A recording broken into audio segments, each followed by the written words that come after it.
You think your job is bad? Well, imagine being paid to drown in filth. For a handful of coins, men would risk suffocating in toxic pits of human waste, all to keep their city from poisoning itself. This is the untold story of the Gong Farmers, the men who lived as outcasts and often died in the most horrific way imaginable. So, how did this ever become a real profession? And who were the people brave or just desperate enough to do it?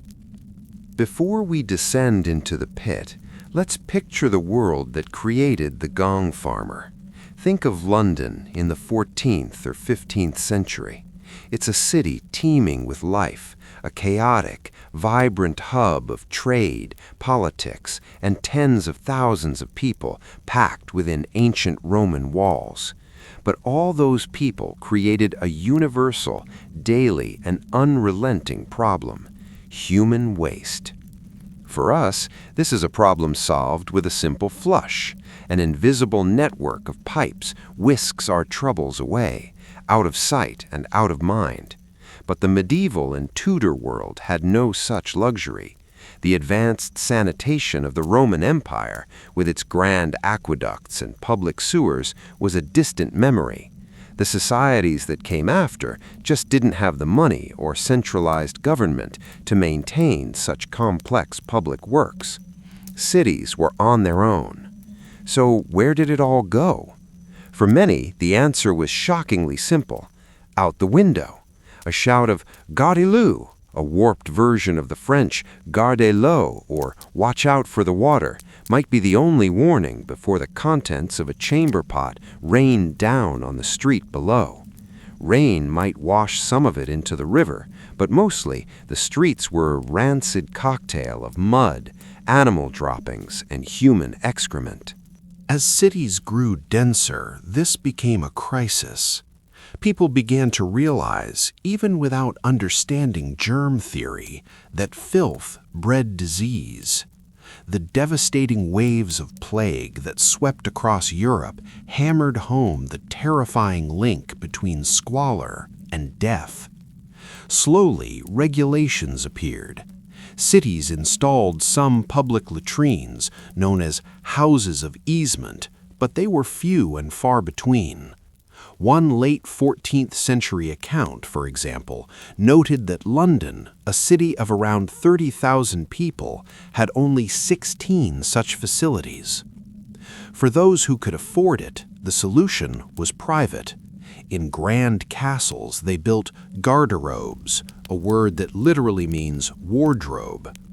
A popular theory is that the ammonia from the waste below killed moths and fleas in clothes stored nearby, but this is a later explanation, not a documented medieval belief.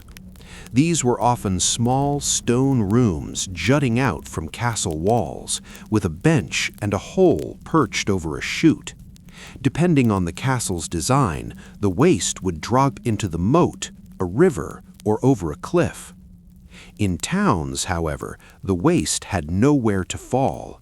Instead, it was funneled into a pit dug beneath the house or in the yard, a cesspit. These were essentially brick-lined holding tanks. They weren't usually watertight, as the design was to let liquids seep into the earth, leaving only the semi-solid waste behind. For a year, maybe two, this worked. But inevitably, the pit would fill. An overwhelming foul odor became a constant presence, a sign the household was sitting on a literal time bomb. When the pit was full, it had to be emptied. But who on earth would willingly climb into a dark, unventilated hole filled with years of accumulated human feces? The answer arrived under the cover of darkness. It was a man known as the Night Man, the Gong Scourer, or most evocatively, the Gong Farmer. And this was his harvest. The name itself is a relic. The term Gong Farmer pops up in Tudor England. Gong comes from the Old English word gang, which simply means to go. Over time, gong came to mean both the privy itself and, more directly, its contents. A gong farmer, therefore, was a man who harvested excrement. His other name, nightman, was a direct reflection of his working hours. By law, gong farmers were strictly forbidden from working during the day. A text from 1562 states, "No gong farmer shall carry any ordure till after 9 of the clock in the night." Their work was confined to the hours between 9 p.m. and 5 a.m. There were two reasons for this. The first was practical. The sight and smell of cartloads of human waste being hauled through the streets was deeply offensive. Doing it in daylight would disrupt commerce and make city life even more unpleasant. Queen Elizabeth I herself reportedly found the smell so unbearable when the garderobes at Hampton Court were being emptied that she would relocate until the work was done. The second reason was social taboo. The work was seen as fundamentally unclean, not just physically, but morally. By forcing gong farmers to work in the dark, society pushed their necessary but shameful labor to the margins, out of sight and out of mind. So, as the city slept, the nightmen emerged. In some places they might beat a drum to announce the hour of no shiting, a grim curfew signaling that the privies were temporarily out of commission. They were the secret sanitation department of the medieval world, the shadowy figures who kept the gears of urban life from grinding to a halt. Without them, the risk of disease from contaminated wells and overflowing cesspits would have been exponentially higher. It was disgusting work, but it was absolutely essential. A gong farmer's work wasn't a solo gig. It was far too dangerous. A typical crew was 3 or 4 men. The hole man, who made the terrifying descent, the rope man, his lifeline, who hauled the buckets up, and the tub men, who carried the loads to the cart.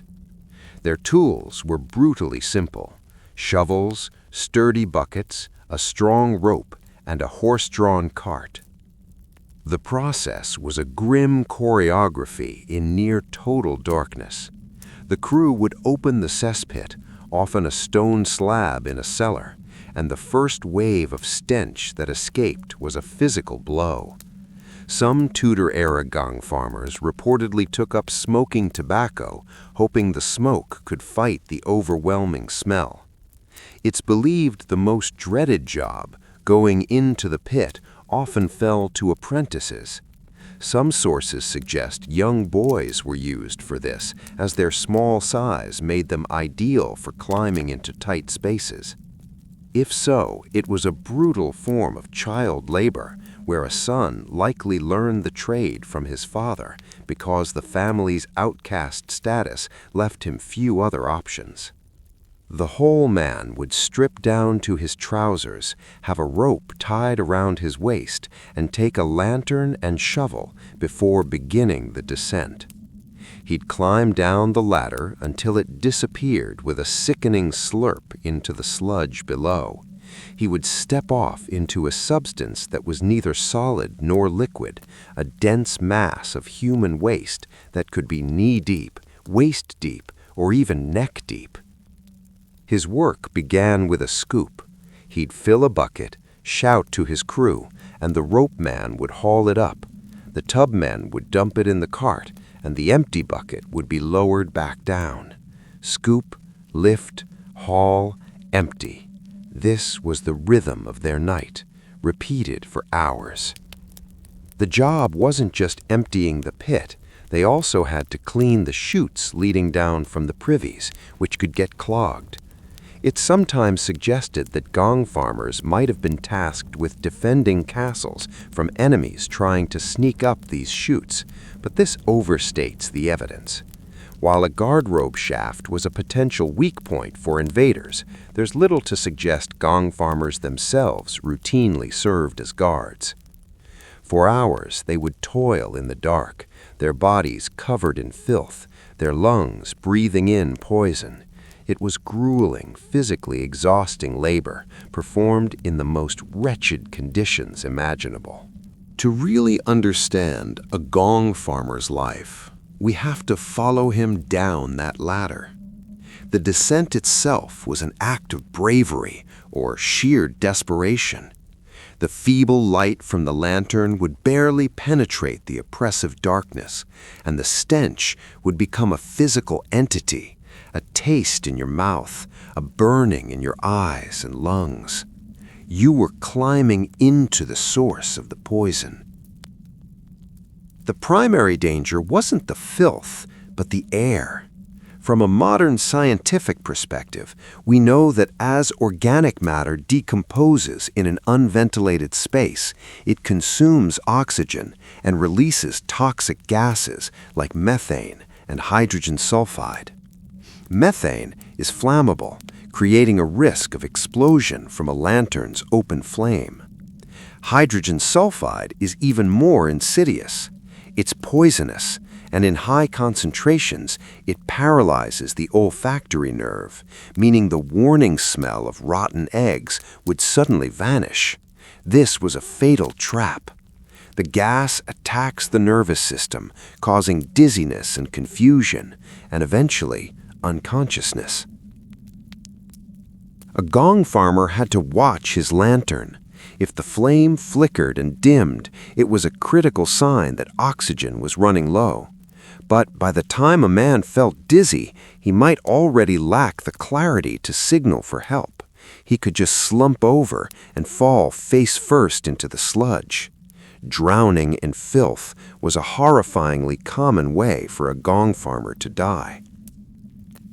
One famous, if possibly embellished, story is that of a man named Richard the Raker. Around the year 1326 in London, the rotten wooden floor of his own privy allegedly collapsed under his weight. He fell into his cesspit and drowned, apparently, on his day off. For every Richard whose name we know, countless others surely perished anonymously in the dark. Beyond suffocation, the pits were breeding grounds for bacteria and parasites. A small cut could easily lead to a life-threatening infection. While it's difficult to prove with hard data, it was unquestionably one of the most dangerous jobs of its time. Every shilling earned was a gamble with a gruesome death. So why on earth would anyone choose this life? The answer is a paradox. The job of a gong farmer was one of the most reviled, yet it was also surprisingly well paid. For someone at the bottom of the social ladder, with no land or trade, gong farming was a path out of abject poverty. The pay could be the difference between your children starving and having food on the table. Payment records give us an idea of how lucrative it could be. In the late 15th century, gong farmers charged about 2 shillings per ton of waste removed. A gong farmer for Queen Elizabeth I at Hampton Court was paid 6 pence a day, a very good wage for the time, and far more than a common laborer could hope to earn. One night's work might equal what others earned in a week. Some gong farmers became relatively wealthy, running their own businesses with multiple carts. They might even find small treasures in the pits, coins, rings, or other valuables accidentally dropped down the toilet. But this financial security came at an immense social cost. Gong farmers were outcasts. The stench of the trade clung to their clothes and skin in a way that no amount of scrubbing could erase. People would literally hold their noses and cross the street to avoid them.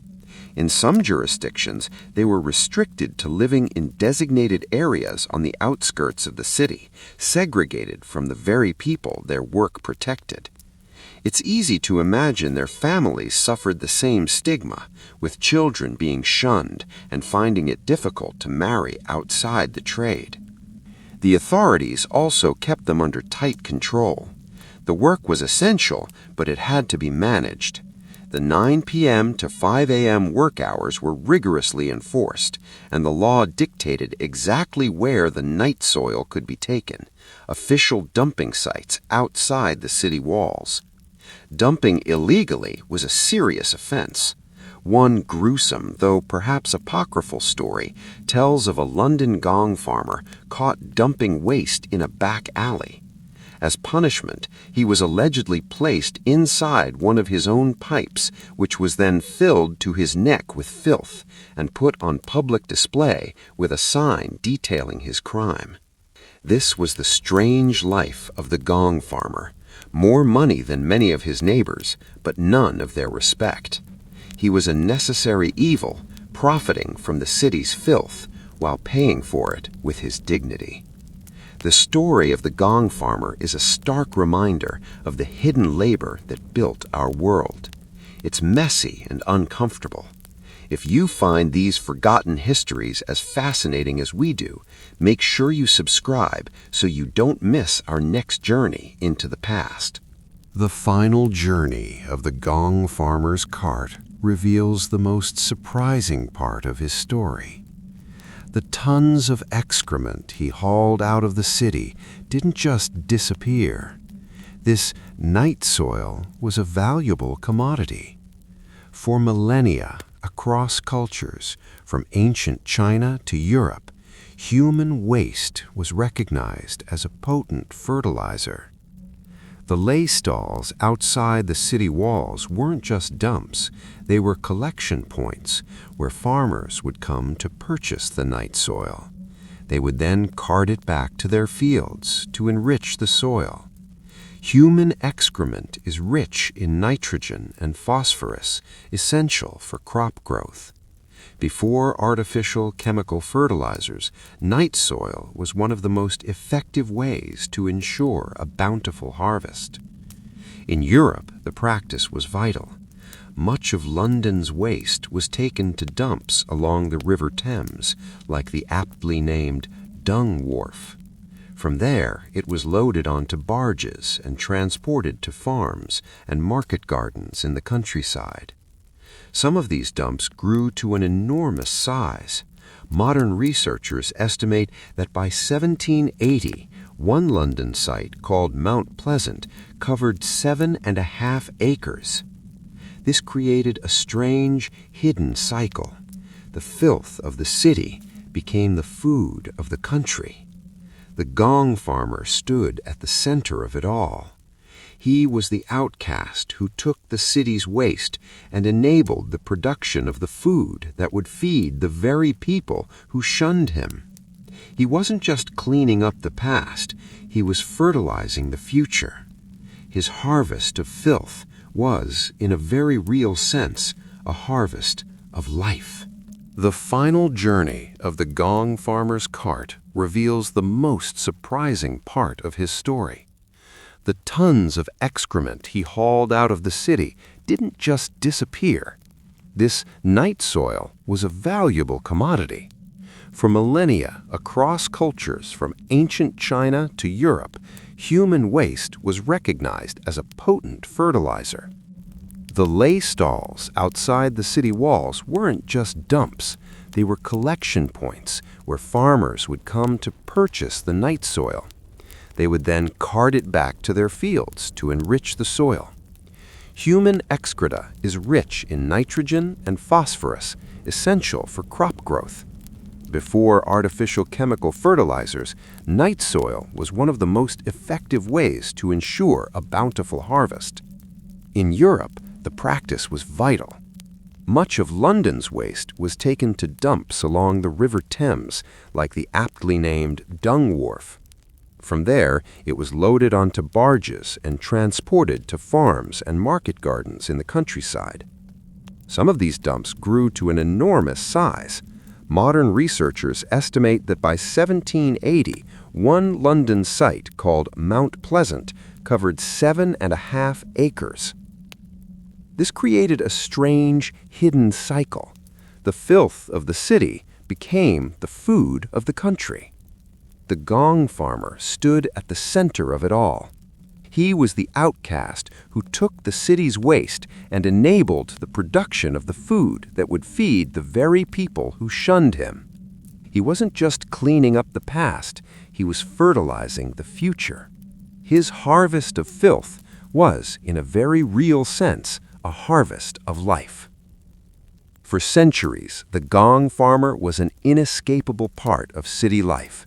But the 19th century brought a revolution that would make him obsolete. It was a revolution not of politics, but of pipes.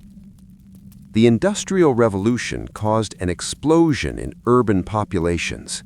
Cities like London became dangerously overcrowded, and the old system of cesspits and nightmen couldn't keep up. The Great Stink of 1858, when the smell from the sewage-choked River Thames became so powerful that it shut down Parliament, was a dramatic wake-up call. The solution was the modern sewer system. Visionary engineers like Joseph Bazalgette in London built vast underground networks of pipes and tunnels to carry waste far from the city center. At the same time, the popularization of the flush toilet changed sanitation within the home. With each new sewer connection and flush toilet, the need for the Gong Farmer dwindled. The profession didn't vanish overnight, but the dangerous descent into the toxic pit was largely over. By the end of the 19th century, the role of the Gong Farmer had been almost entirely replaced by the invisible efficiency of the modern sewer. The nightmen who had toiled in the dark could finally spend their nights in bed. Conclusion. The Gong Farmer is a forgotten figure from a darker, smellier past. We live in a world of sanitation he couldn't have imagined, a world shielded from the raw reality of our own waste. His story is a powerful, uncomfortable reminder of the unseen labor that underpins society.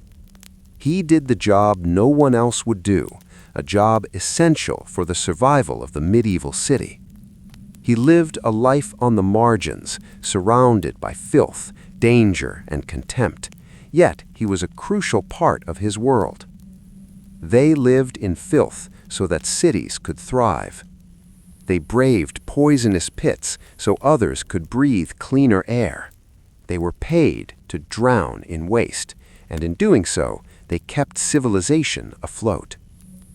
Their legacy isn't written in monuments, it's in the very foundations of the sanitary world we take for granted every day.